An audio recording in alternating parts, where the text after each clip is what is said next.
Go ahead, Justin. You got the mic. Thank you. I appreciate it. Thank you again, Mr. Pereira, for being here. Don't call me Mr. Pereira, please. I'm sorry. It's a force of habit. It's a force of habit. I feel like Nike rule books, man. At least you're getting respect, Mike. that is true. That's Like I said, I mean, look, I got to pay respect to the king. You might not be Derrick Henry, but you're pretty dang close. I got to ask, we talked about how difficult it is to be a referee in any type of league. And then you're now cast into the national spotlight at the head of the forefront of officiating. How do you handle any backlash that you might get? It just depends who the backlash comes from.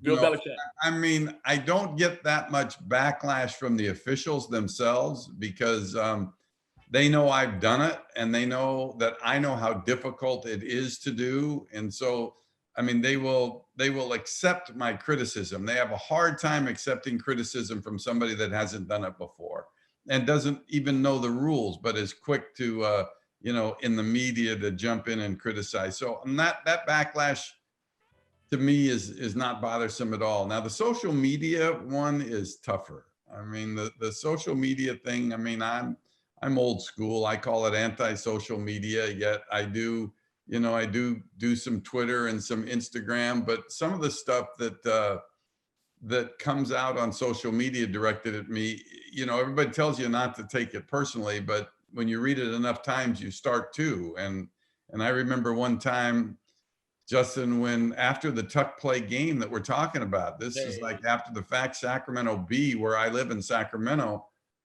they wrote an article about me being from here and my wife still living in here. And I got a really serious email or a tweet that came from a guy that said, now that we know where your wife lives, you better tell her to look over her shoulder every time she walks out of her house. And that one unnerved me a little bit and did cause an investigation. And it was some schmuck from Los Angeles who was stuck in his parents' basement and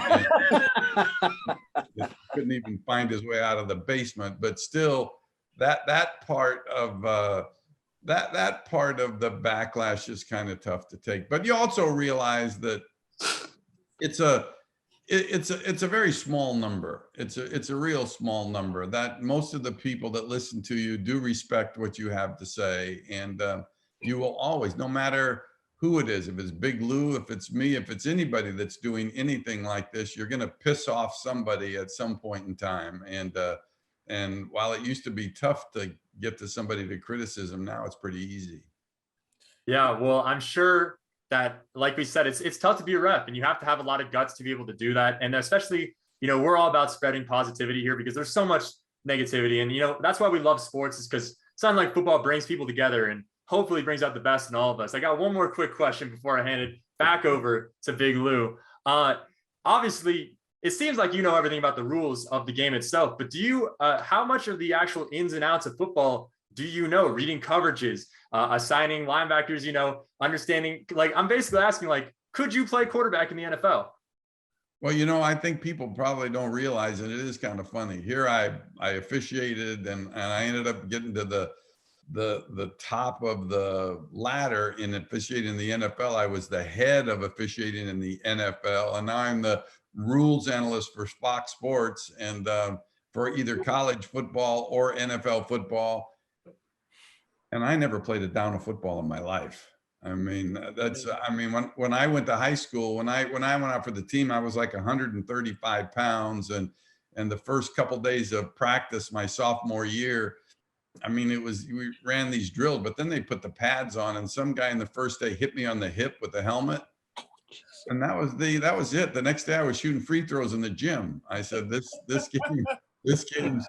game's not for me. So I don't focus as much on technique as I do on advantage, disadvantage. And that, from the officiating standpoint, is where you have to focus on.